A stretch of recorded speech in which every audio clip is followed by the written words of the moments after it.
ማንም ሰው ጉራጌ መሆን ይችላል። ኢትዮጵያ ውስጥ ትልቁን የቢዝነስ ዕውቀት መማር ከፈለክ MBA ወይም ማስተር ኦፍ ቢዝነስ አድሚኒስትሬሽን መማር አያስፈልግህም። የሲሊከን ቫሊ ስታርታፖችን ኬዝ ስተዲ ማጥናት አያስፈልግህም። ቋጣሪ ብለህ የምትጠራው ጉራጌን ማወቅ በቂ ነው። ሰሜኖቹ በመሪነት በውጊያ ይታወቃሉ። ኦሮሞዎች የአቴናውያንን ዲሞክራሲ በሚመስለው የገዳ ስርዓት ይታወቃሉ። ጉራጌዎቹን ግን የሚገልጻቸው አንድ ቃል ሐስል የሚለው ጥረት፣ ስራ፣ ልፋት አለቀ።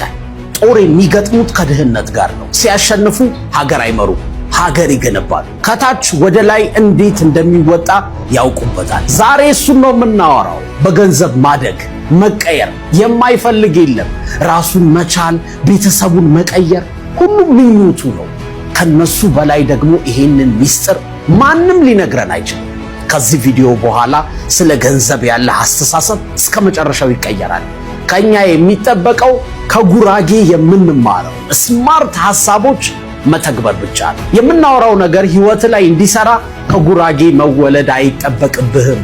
ጉራጌነት አስተሳሰብ ነው።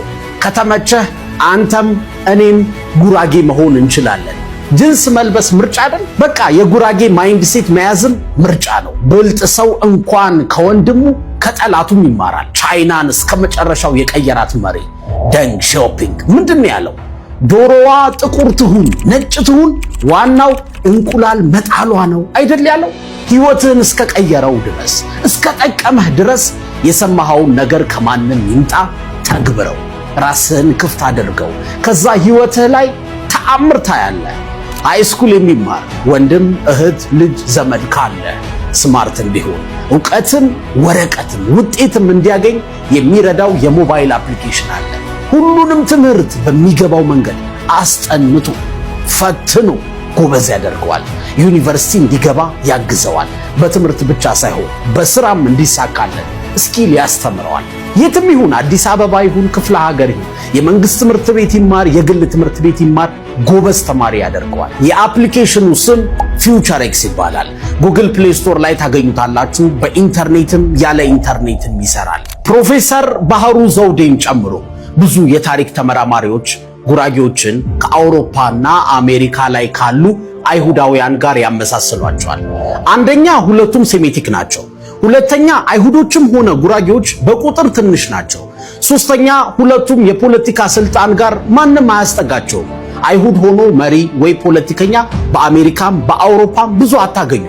ጉራጌዎችም ኢትዮጵያ ውስጥ በፖለቲካ ስልጣን ብዙም የሉበትም። አራተኛ ሁለቱም ትልቅ ቢዝነስና የሀብት ኢምፓየር መገንባት ላይ ጂኒየስ ናቸው። ዓለም ላይ ካሉ 400 ቢሊዮነሮች ውስጥ መቶዎቹ አይሁዳውያን ናቸው። 100 ህንዳዊ ወይ ቻይናዊ ወይ እንግሊዛዊ ዝርዝር ውስጥ አታገኙ። አይሁዶች በቁጥር በጣም ትንሽ ቢሆኑ በሀብት ግን ተወዳዳሪ የላቸው። ጉራጌዎችም እንደዛ ናቸው። በቢዝነስ ስኬት ከህዝብ ቁጥራቸው ትንሽነት አንጻር በጣም ብዙ ናቸው። የአፍሪካን ትልቁን የንግድ ማዕከል መርካቶን ከመቆጣጠር ጀምሮ ግዙፍ የቢዝነስ ኢንቨስትመንቶች ላይ ጉራጌዎች ከፊት ይሰለፋሉ። ምንድነው የስኬታቸው ሚስጥር? እሱን ነው አሳጥሬ የምነግራችሁ። ጉራጌዎችን ሀብታም ያደረጋቸው ሚስጥር ቃል በቃል The Richest Man in Babylon በሚለው መጽሐፍ ላይ ታገኙታላችሁ። ይሄ መጽሐፍ በታሪክ እያዋዛ ዘመን የማይሽራቸው የሀብት ማግኛ ጥበቦች፣ ፕሪንሲፕሎች ወይም መርሆችን የሚያስተምር ነው። እሱን መጽሐፍ አንብቤ እኔ ተቀይሬያለሁ፣ ምስክር ነኝ። እናንተም አንብቡት። የመጽሐፉን ጦማ ሐሳብ ግን ከጉራጌዎች አስተሳሰብ ጋር አገናኝቼ ልንገራችሁ። ወደ ሀብት በምናደርገው ጉዞ 3 ደረጃዎች አሉ። አንደኛና የመጀመሪያው ገንዘብ ማግኘት ነው። የመጀመሪያው ስቴፕ ያው እዚህ ደረጃ ላይ ለመውጣት ካንተ የሚጠበቀው ስራ መስራት ነው። ጉራጌዎች ሲጀምሩ ሊስትሮ ሊሆኑ፣ ሱቅ ጠባቂ ወይ እንጨት ፈላጭ፣ የጉልበት ሰራተኛ ሊሆኑ ይችላሉ። አንተ ደግሞ 18 ዓመት ተምረህ ስራ ትቀጠራለህ። ከዛ ገንዘብ ማግኘት ትጀምራለህ። አብዛኛው ሰው እዚህ ደረጃ ላይ ለመውጣት ብዙም አያቅተው። ከባዱ ቀጣዩ ደረጃ ነው። ሁለተኛው ደረጃ ያገኘኸውን ገንዘብ ማስቀረት፣ ሴቭ ማድረግ፣ አንተ ጋር ማቆየት።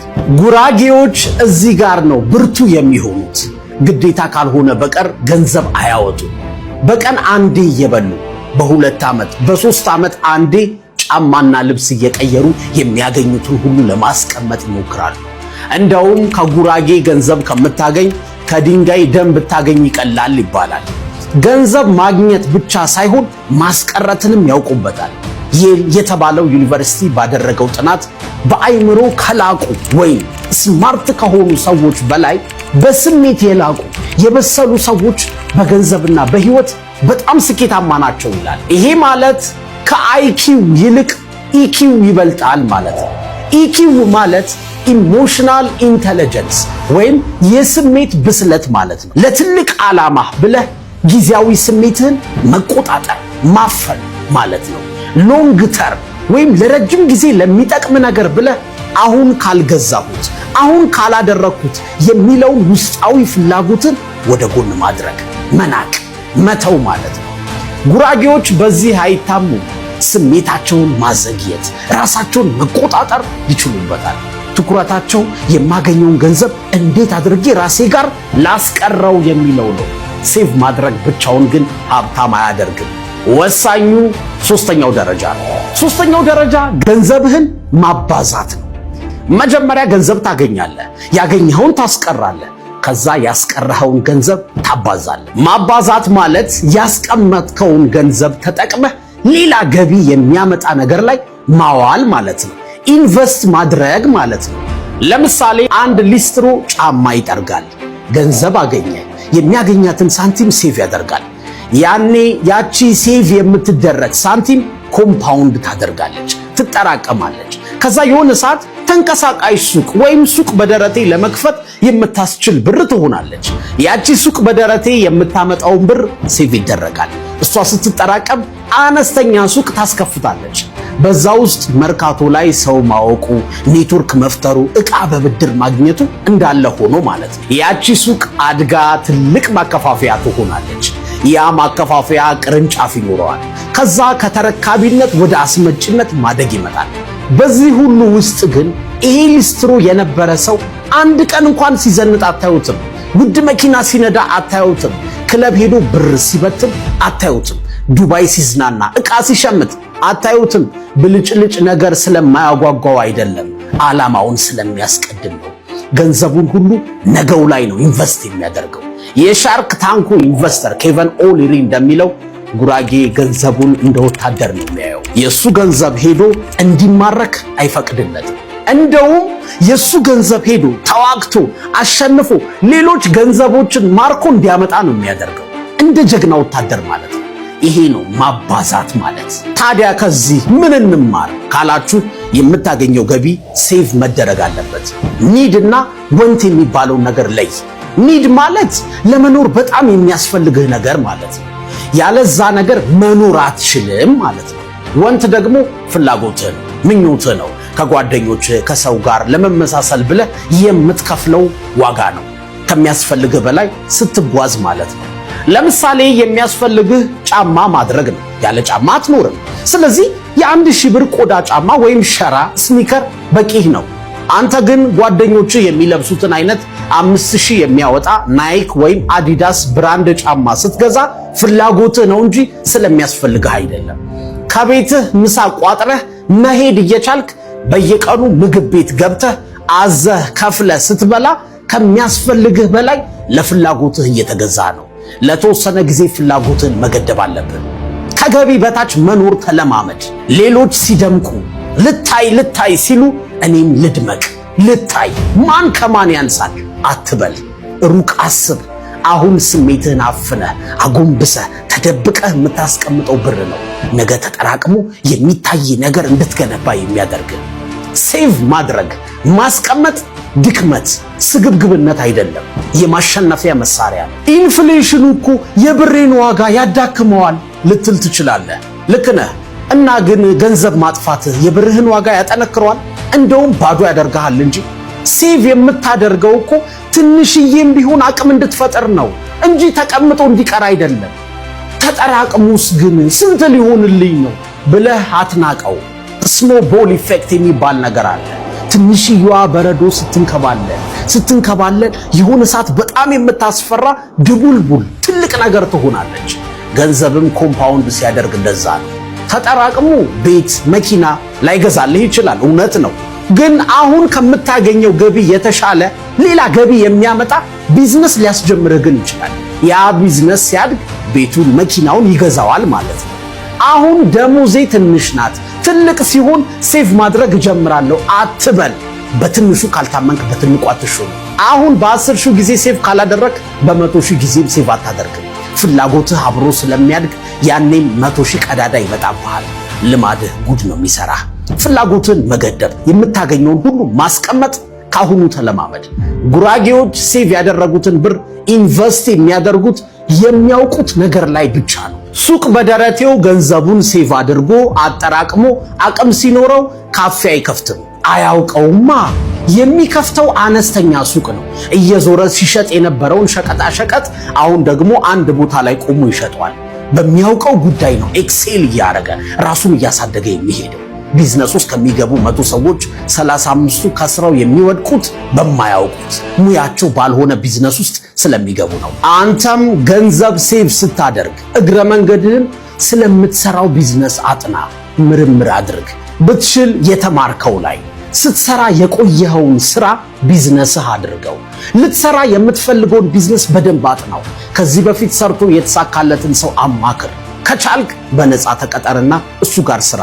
ቢዝነሱን እንደ እጅ መዳፍህ ሳታውቀው አትግባበት።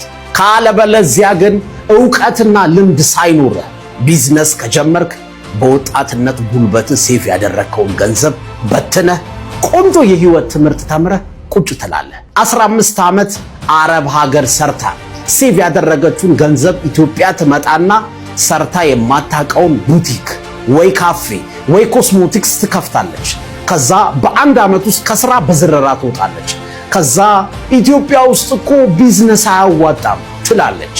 የትኛውን ቢዝነስ ያዋጣል? አሰራሩን ላወቀበት።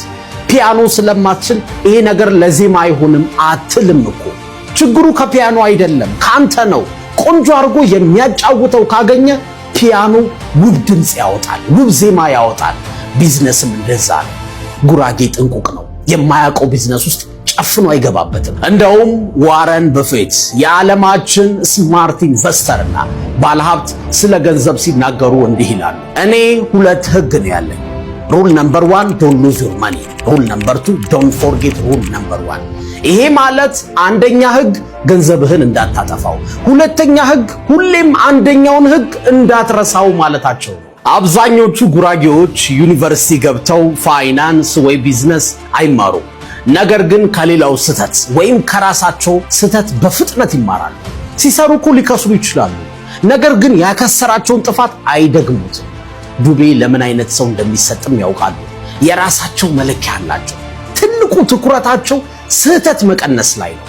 ባይ ዘ ዌይ ሞስት ስማርት የሚባሉት ስታቲስቲሻኖች እንደ ናሲብ ታሊብ አይነት ወይ ደግሞ ትልልቆቹ ኢንቨስተሮች እንደ ቫንጋርዱ መስራች ጆን ቦግል በዚህ ሐሳብ ይስማማሉ። ልክ እንደምትሆን እርግጠኛ መሆን በጣም ከባድ ነው። ስህተት መቀነስ ግን በጣም ቀላል ነገር ነው። እሱ ላይ ፎከስ አድርግ። ሀብት መገንባት ከባድ ነው። እድል፣ ሁኔታ፣ ጽናት ይፈልጋል። ያለህን ብር ለማስቀረት ግን ከአንተ የሚጠበቀው ስህተት መቀነስ ብቻ ነው። ሀብታም ከመሆን በፊት ድሃ የሚያደርጉ ነገሮች አስወግድ ማለት ነው። ይህንን ማድረግ ደግሞ ማንም ሰው ይችላል። በፍጥነት ሀብታም ባትሆን ድሃ አለመሆን ግን ትችላለህ። የምታጠፈውን ብር በመቀነስ ስህተቶችህ ሲቀንሱ ውሳኔዎችህ ስማርት ይሆናሉ። ከዛ እነዛ ስማርት ውሳኔዎች በሂደት ህይወትህ ላይ ልዩነት ይፈጥራሉ። ከዛ አይንህ እያየ የገንዘብ ፓወርህ ይጨምራል። እግረ መንገድህን መኖር አቁም። ከሰው ስህተት ተማር። ጊዜያዊ ስሜትህን ተቆጣጠር። ለመኖር ከሚያስፈልግህ ውጪ ያገኘኸውን ሁሉ አስቀምጣት። ትንሿንም ገንዘብ አትናቃት። አቋራጭ ማሳደዱን አቁም። ጃፓኖች ሀብት የሚበቅለው በጽናት ዛፍ ላይ ነው ይላሉ። አሁን ያወራነውን ለመተግበር ትዕግስቱ፣ ጽናቱ ካለህ ለራስህ ብቻ ሳይሆን ለአገር ትተርፋለህ። ከፍታው ላይ እንገናኝ ወዳጄ።